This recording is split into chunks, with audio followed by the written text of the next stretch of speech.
This story is based on true events. Chapter 1. My name is Darren Edmundson. I grew up in a beautiful county called Pembrokeshire. At the age of 17, I joined the British Army as a Royal Signals electrician.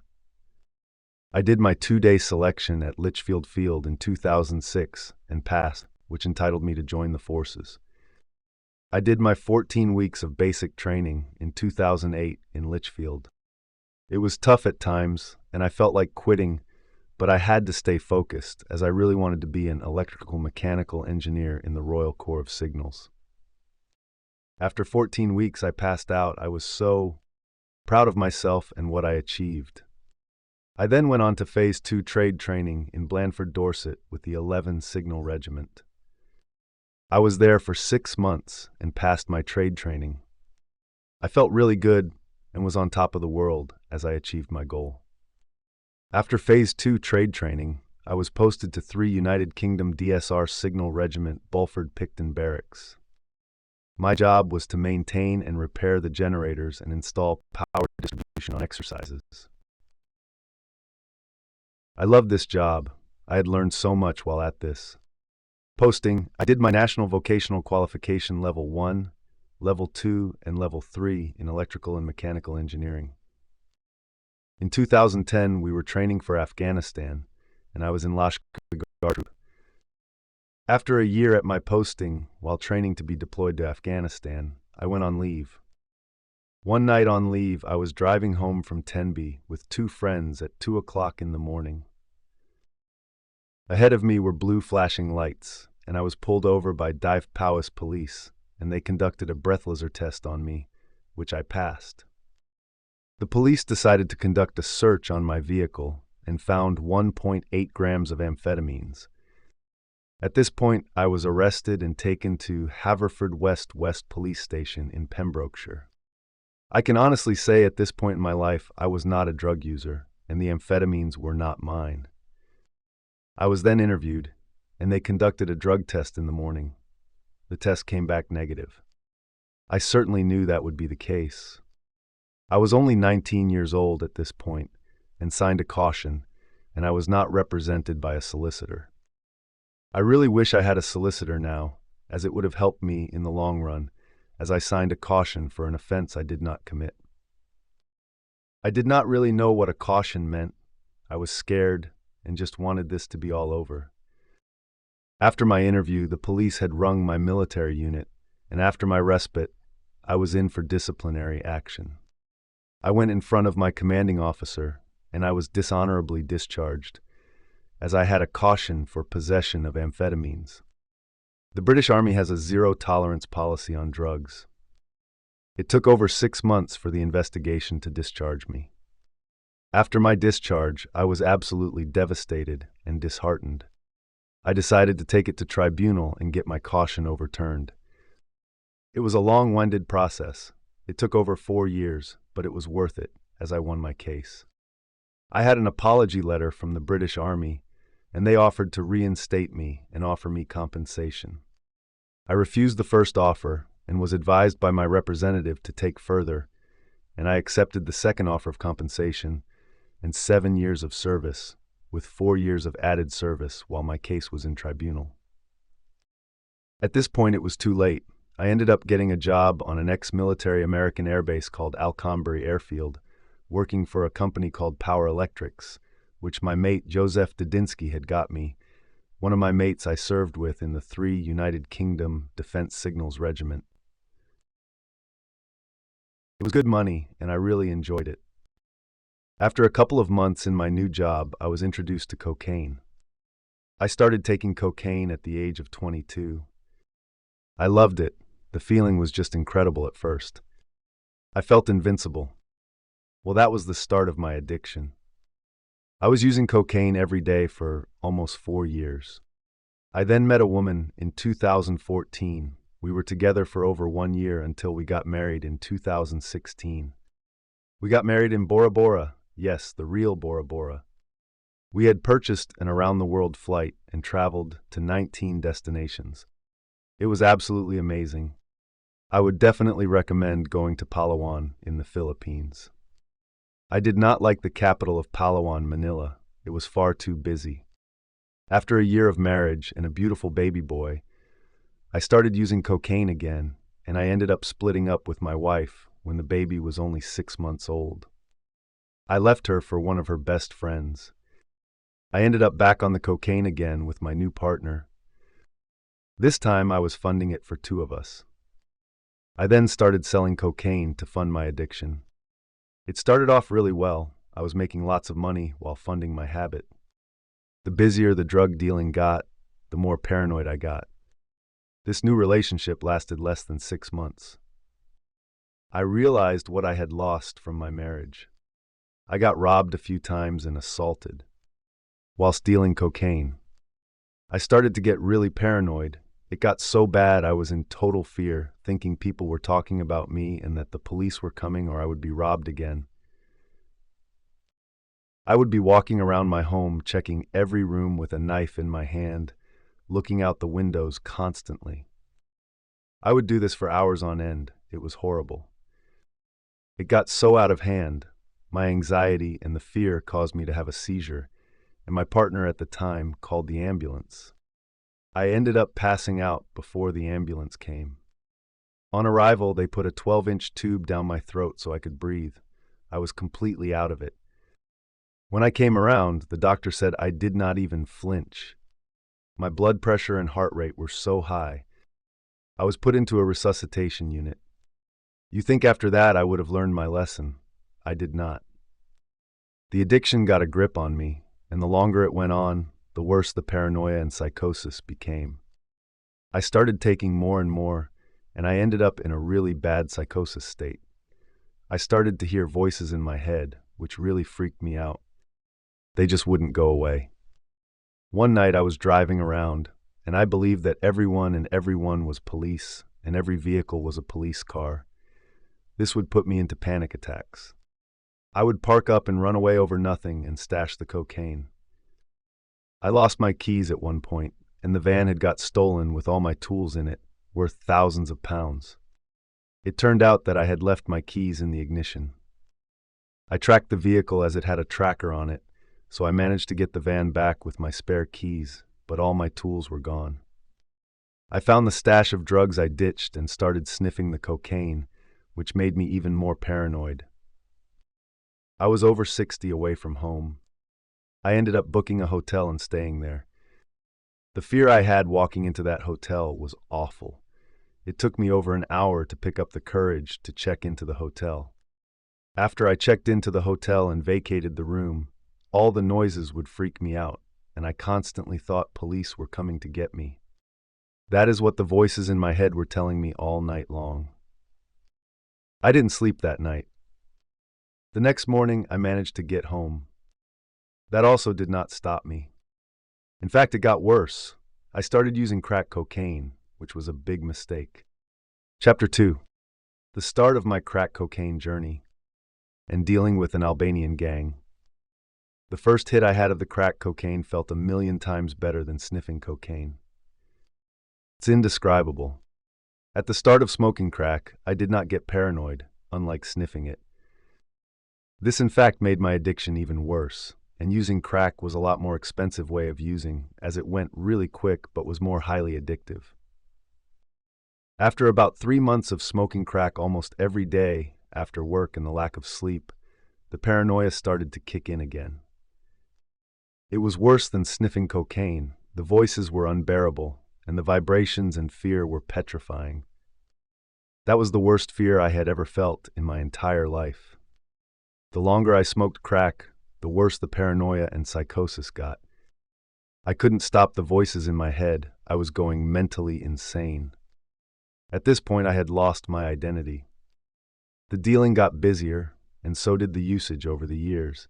It came to a point where I had to start ticking it as I felt I needed it. This was a huge mistake, as the people I was dealing with were Albanian, a gang you do not mess around with or not pay. I got into debt with them for over 12,000 pounds and couldn't pay it. I ignored them and started to fear for my life as I knew what they were capable of. Some of the people I know got beaten up, tortured, and even killed.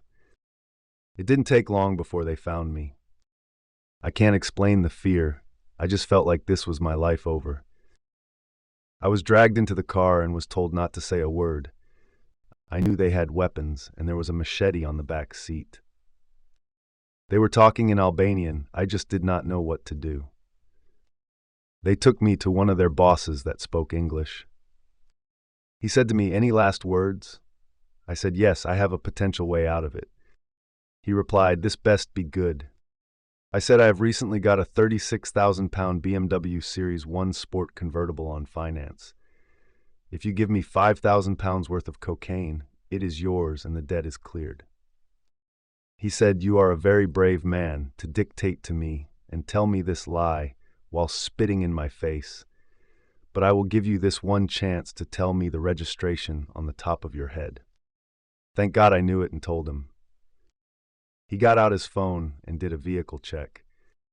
He looked at me and his two other people that worked for him and said, "The registration does match the vehicle make and model." He shouted at the people that were working for him, "Go now and take this piece of waste and see if it is true. If it is, we agree to this deal." I was then dragged into the car and taken to my home to show the vehicle and sign the car over. I must have balls of steel, as I said no. "Where is the 5,000 pounds worth of cocaine?" He went to the car and pulled out the machete. I did not even care. I was so fed up I thought they were going to kill me even if I signed the car over to them. I said, "No, you are not having the keys, nor am I signing it." They punched and kicked me and were swinging the machete around and said, "You will freaking do it, little boy."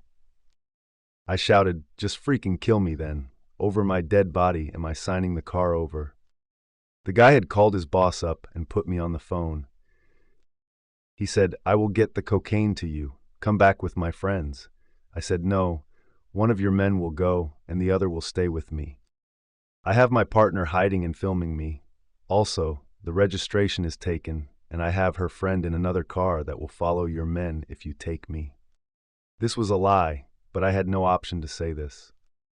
I thought I had made this situation a whole lot worse, but it worked. One of his men jumped in his car and left, and after 20 minutes, he came back with the cocaine. He threw it at me and said, "Keys and sign it over now." I said no, not until I weighed it and tested it. I couldn't believe what I was doing to this gang of Albanians. I felt invincible. I felt I overpowered them. I said, "If you touch me, remember it's all been recorded, and this time I will fight back." They laughed and said, "You are acting like you are a gang member." "Who are you, little boy?" I said I am an ex-police officer, which was a complete lie. Their faces completely dropped. I then went and weighed and tested it, but it was all good. So I made the deal. I thought, what on earth have I done? This is a very dangerous situation to be in. I knew it was time to leave the area. That day I had sold my phone line. I got 6,000 pounds for it within the hour, so I moved 280 miles away. I am so glad they did not know my real name from the start. I used a street name. I planned to sell the cocaine I had where I moved and then be done with it. This, of course, did not happen. I smoked 5,000 pounds worth in just over 2 weeks. I then used the 6,000 pounds that I had from selling the phone line on more cocaine and used all that in just 1 month. In just a few years, I went from 16 stone to just over 10 stone. My health and weight were just decreasing. My chest and lungs were unbearable. I was constantly coughing and in pain and also vomiting every single day. I was wasting away without a care in the world. I lost all emotion and feeling. I was completely dead inside. I had no contact with my son. It is sad to say, but all I cared about was my next hit. I started thinking it is time to come off this after 3 overdoses. Losing my parents, they just simply had enough of what I had become. All the lies I even stole from them at one point.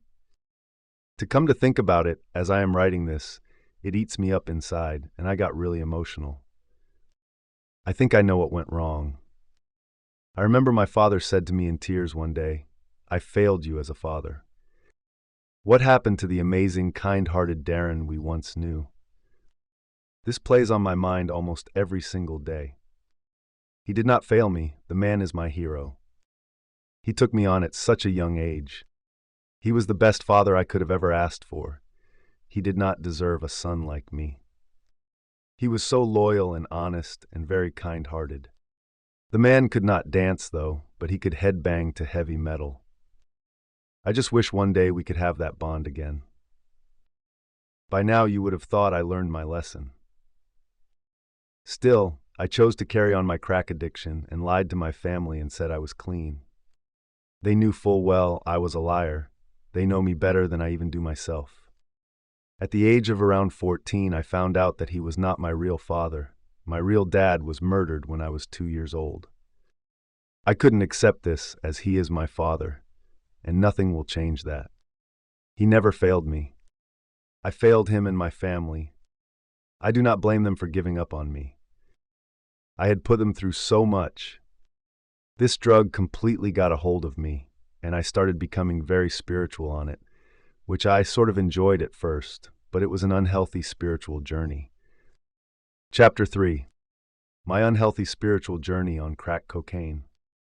My spiritual journey started when I met a guy called Kyle Hicks. We smoked crack cocaine together at the same time, and after the first pipe, we both started looking at each other without blinking and with straight, serious faces. It felt like forever. I could actually hear his voice inside my head and asked him, "How did you do that?" He said, "What? You can hear me telepathically." I said, "Yes." "How did you know?" He said he has superpowers, and he had done this for years. This scared the living daylights out of me. We were actually having a telepathic conversation in our heads. He said he could also hear me. Don't ask me how or why, but this was real to me. He said, "Watch this. Look at the clock." It was 11 o'clock in the evening, and he said, "Look and stare at me and project the clock to go back in time." Well, lo and behold, the time went back exactly an hour. Was this real? Because it was certainly real to me. I said to myself, is this drug-induced psychosis, or are we psychic? I honestly still do believe we are psychic, as things still happen even when I'm not high. At first, I could not do this sober, but after many years, it started becoming normal, but it enhances on crack cocaine. We even managed to teleport to space. I could feel the vibrations as if we were teleported. Call me crazy, but this happened so many times. The telepathic chats we had even wrote down and made real. How, I do not know. Believe me or not, it was real. It got that bad at one point. Kyle got sectioned and broke out of the mental hospital. He came to my mate's house on the run. The police came to the house looking for Kyle. They even saw him through the window. The police asked him to come out. I told Kyle, "Look, we have superpowers. I will protect you. We have the angels watching over us. I promise I will protect you." Kyle then climbed into the loft and hid himself under the insulation. Another mate of ours allowed the police in and held them off outside, arguing with them. I stashed all the drugs and equipment away. They were not looking for that. They were after Kyle, so I knew we would be fine. As 12 armed police officers came through the flat door and up the stairs, I picked up a heavy weight and threw it out the back window, and it made a loud noise. I shouted, "Run!" Kyle ran. Other police officers outside ran around the back and thought Kyle had jumped out the window and got off. One police officer said he could not get away that quick. Let us do a search of the flat. I asked for the warrant, which they refused to give. I had locked the attic door and hid the keys. The police searched the whole flat and could not find Kyle. The police sergeant said, "He is not here, let us go." As they started to leave, the police sergeant said, "Wait, has anyone checked the loft?" Well, my heart sank and I started to panic. My attitude changed. I heard Kyle's voice telepathically saying, "Let's use our superpowers and let's make them not find me." So I closed my eyes and used my superpowers and projected to the universe that they would go in the loft and not find Kyle, and that Kyle would be invisible. The police officer went into the loft with a torchlight and spent over 10 minutes up there looking for him. They never found him and left the property.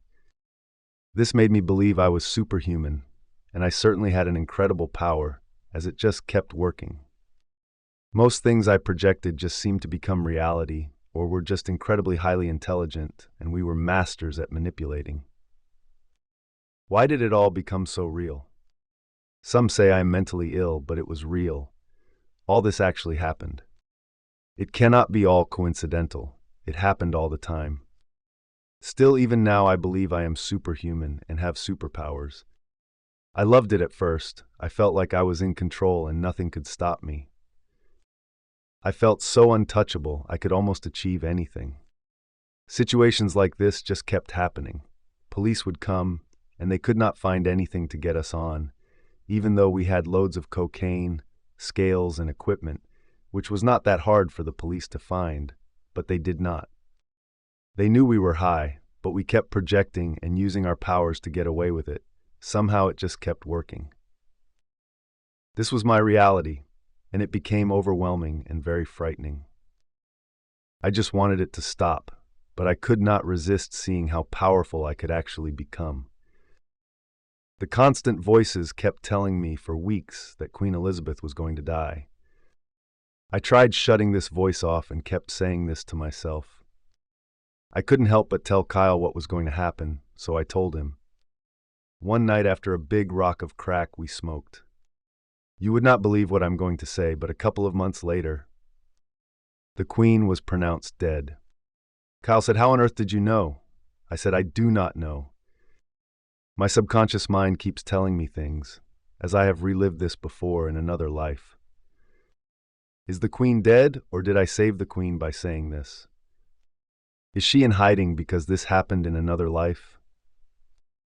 I kept getting in trouble and ended up in court for failing to provide, breaching probation, and obstructing police. The court ordered me to do a drug test once a week for 12 weeks. I failed 11 out of the 12. Why was I not prosecuted for any of this?